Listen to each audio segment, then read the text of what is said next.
回、前々回と CO2 の限界に挑んできた当チャンネル。せやな。見てくれてる視聴者の中には、こう思ってる人もいることでしょう。普通のガス風呂の限界も見せてみろよ。いや、それはもうやらんくても結果は目に。ということで、記念すべきフロンガスタイプの最初のガス風呂として選ばれたのはこちら。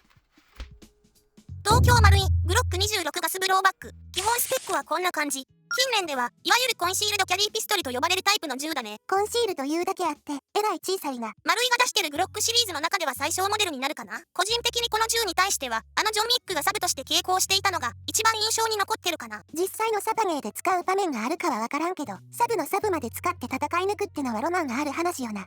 それじゃあ早速開封していこう。はいはい。中身は、さすが古いモデルなだけあって、なんかいろんな紙が入ってるね。何や豪華やな。予備マガジンまでついとるんか。これは後から買い足して、収まりよかったから、ここに入れてただけです。なんやねん紛らわしい。さあ改めて外観から見ていこうか。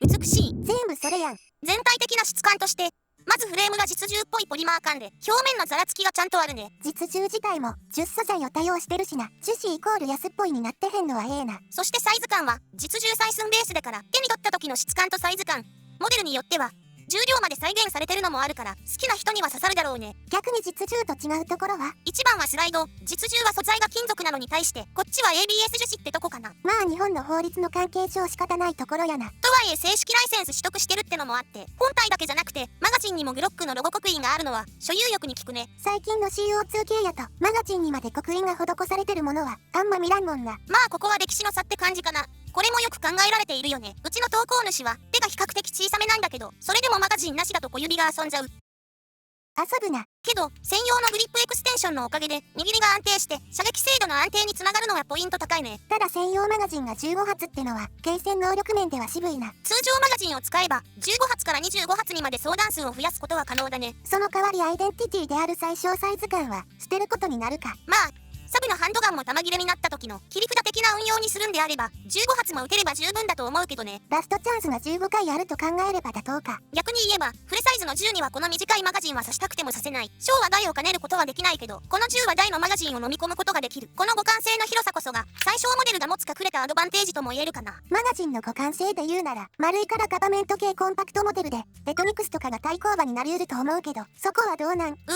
完全に好みの問題ではあるんだけど、少なくとも個人的には実用面の対抗馬にはなりにくいかな。なんでや、あっちも命中やで。これに関しては銃がどうのこうのよりマガジンの構造の話になるんだけど、ガバメント系は基本的にマガジンが薄型だから気化スペースがどうしてもグロックのダブルカラム形状に比べて物理的に小さいよね。せやな。だからその分比叡の強さもグロックのマガジンに比べると不利だと思うんだよね。ああ、実銃がシングルカラムかダブルカラムかっていう出自の差がそのままガスガンの作動性の差として跳ね返ってきてるわけか。要するに同じコンパクト枠でも連射した時の安定感って面ではグロック系に分があるって見方になるかな。それを踏まえて個人的には最小モデルのガスガンとしてはグロック26はいい銃なんじゃないかなって思うな。ここでの結論としては、外装は刻印と質感の満足度が高い。注意点は専用マガジンだけだと15発しか撃てないってとこかな。まあけどそれを補ってあまりあるシステムとしての完成度はあるか。この銃結構昔からあるイメージやけど、何年前のエアガンになるんや。2000年11月に発売されてるね。20世紀の終わりに産声を上げたこのモデルは四半世紀近く経った今もなお現役。マジか、そんなに古いんか。25年もの間基本構造を変えずに売れ続けている。もはやトイガンのインフラと言っても過言ではないね。現代ロットのエアガンとどれだけ差があるのか気になるな。もはや CO2 とかいう新ジャンルのリソースまで出てきてる時代だからね。そもそも実銃のサービス開始がグロック17で1982年らしいから、実銃目線からしても意外と古い銃になるんやな。さて25年もののガスマガジンはどんな具合かな。年季入ってんな。そもそも中古で買ってるから本当に年代物の可能性あるの受ける。手元にちょうど丸いのガスがあったからこれを使います。注入。通常マガジンも注入。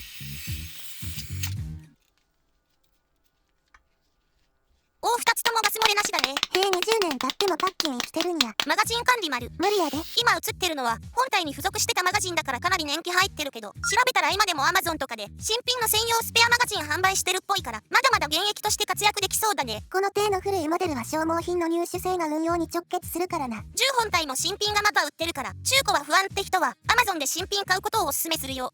さて重量を測ろうか。まあ前の2丁に比べたら軽いのは明らかやな。銃単体で 321g、 専用マガジンを装着して 574g だね。ホーンコンバットマスターの半分か。あの銃グロック26に長分の重さあんの？ロマンと重さは比例するんだよ。聞いたことない。標準マガジン装着で 615g。サイズ感は失われるけど、重量はこれでも M45 より軽いね。あれが重いのはお前が真鍮グリップとかふざけたカスタムしてるからやろ。まあこれくらいの重さなら、最後の切り札役として忍ばせておくのはありかな。さあいつものも測っていくよ。一応専用マガジンと通常マガジンの両方で測るよ。果たして変わんのか？106デシベル。結構うるさいんだね。予想では100デシベル切ると思ってたけど。まあ室内で測ってるからな。反響もあるんちゃう？はい次通常マガジン。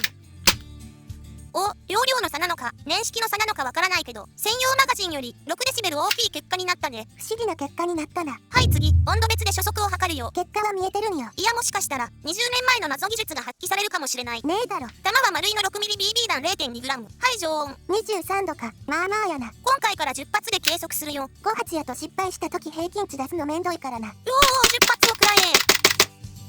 ナイス。5はグラフで見るとこんな感じ。常温での平均値は 57.77 メートル毎秒。ジュールに換算すると 0.33 ジュールだね。当たり前やけど CO2 に比べたらおとなしいな。とはいえこのサイズ感の銃としては優秀なんじゃないかな。全然戦える範囲やな。試算すると最大飛距離はホップ強めで36メートル、有効射程は最大30メートルって結果になったかな。専用マガジンでこれならまあええんちゃう。それこそこれをメインで戦うとかいう選択でなければ十分すぎるかな。あくまで切り札運用な。今回も例に漏れず無風屋内想定の好条件盛りまくりしたんだから、実際にこの数値が出るとは限らないことだけ注意してね。あくまで参考程度にとどめてな。通常マガジンも同じく常温から見ていくよ。一応な。ほいほい。はいグラフで見るとこんな感じ。早速10発検証の効果が発揮されてるね。いやそもそも失敗すんなよ。常温での平均初速は 61.70 メートル毎秒。ジュールに換算すると 0.38 ジュール。やっぱ通常マガジンの方が初速は上がるんやな。試算すると最大飛距離はホップ強めで38メートル、有効射程は最大31メートルって感じだね。初速は上がったけど飛距離で見るとそんなに変わってないな。まあ個体差もあるだろうから一概には言えないけど、この結果だけで言うならグロック26に通常マガジンはいらないかもね。アドバンテージ捨てるほどのメリットにはならんか。はい12度。冬場のフィールドって感じやな。本来なら温めたりするような温度だけど、そもそも撃てるのか気になるよね。はい発射。お撃てはするね。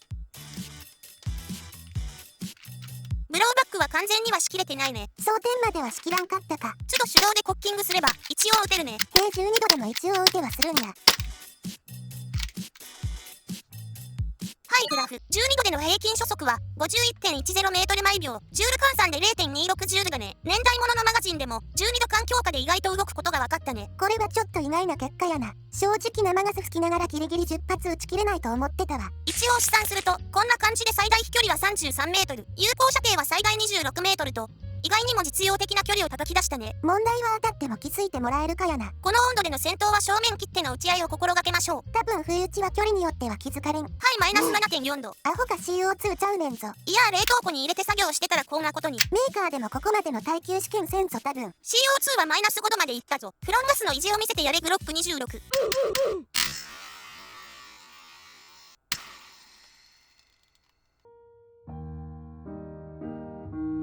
予定調はすぎる。はい初速は 19.31 メートル毎秒。初速測れてんの奇跡やろ。ジュール換算で 0.04 ジュール。もはや撃てた中より出たに等しくて草。さすがにフロンガスに多くを求めすぎたか。わあ充填したガスが一気に吹き出したからマガジンの表面温度マイナス10度まで落ちつった。ご老体に無茶させんなよ。結論、この温度帯は作動ではなく排出。分かりきってたことやろ。この温度帯でフロンは無理や。最後になっちゃったけど集団性も見ておこう。お前絶対忘れてたやろ。本日の条件はこちら。マガジンはあえて通常マガジンを使用。あえてな。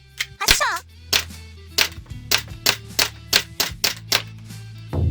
いや全然優秀やん。距離が短いのもあるけどこんなに小さくても狙ったところに素直に飛んでくれるね。箱出しでこんだけ素直ならマジで言うことないな。古いモデルのエアガンだけど消耗品の供給が続いてて、銃自体も新品で購入できることを考えるとこれはかなりおすすめできる一品かな。 CO2 も強いけどこの手のコンシールド枠はフロンじゃないとカートリッジがマガジンに収まらん問題があるから、ここはいい感じに住み分けできてるな。全員におすすめではないけど手が小さくて握りにくい人、バックアップガンを求めてる人にはおすすめかな。ということで今回はうちのチャンネルではおそらく最小クラスのガスブローバック東京丸いグロック26をレビューしてきました。小さいのに頼りになりそうな雰囲気を感じたな。実際12度でコッキングが必要とはいえ撃てて生ガスも吹かないのはすごいね。ただしそうまでして使う意味はあるのかって話やな。そこは10金エアガンよりは初速は出てるって事実を見てどう使うか判断って感じかな。何度も言ってるけどサブ運用じゃなくてバックアップガンとしてのみに割り切ればそこそこ使えると思うし、逆にバックアップ枠だからこそグロック26にこだわらず自分の好きな銃を季節ごとに変えていってみるのも面白いかもね。一番活躍してくれる夏はグロック26、冬はそれ以外のお気に入りのエアコキハンドガンとかな。そんな感じ。うちの投稿主みたく銃が好きで、